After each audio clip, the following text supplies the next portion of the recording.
এই গরমের মধ্যে কোথাও যাওয়ার ইচ্ছে ছিল না, বাড়ি থেকে তো বেরোতেই ইচ্ছে করছে না, কিন্তু এক প্রকার বাধ্য হয়েই বাড়ি থেকে বেরোতে হলো। দিদিদের বাড়িতে আজকে কালী পুজো, সেই সন্ধ্যে থেকে দিদি ফোন করেই যাচ্ছে। তাই এক প্রকার বাধ্য হয়েই বেরিয়ে পড়লাম দুজন।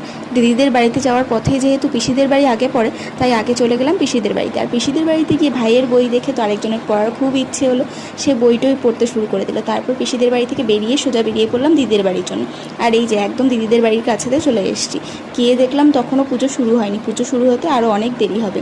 এই দেখো জোড়াকালী, আর এত সুন্দর মায়ের মুখটা দেখে তো ভালো লাগলো। তারপর চলে গেলাম ঘরের মধ্যে সবার সাথে দেখা করতে গিয়ে দেখি সব বাচ্চারা এখানে ফোন নিয়ে ব্যস্ত, বাবা। তারপরে চলে গেলাম প্রসাদের দিকে, সবার জন্য যে প্রসাদের ব্যবস্থা করেছিল ওখানে প্রসাদ খেয়ে সোজা চলে আসলাম পুজোর ওখানেও সবাই দেখলাম তখন জোগাড় করতে ব্যস্ত, তাই দিদির সাথে দেখা করে সোজা চলে আসলাম বাড়ি। আজকের জন্য এখানেই টাটা, কাল দেখা হবে।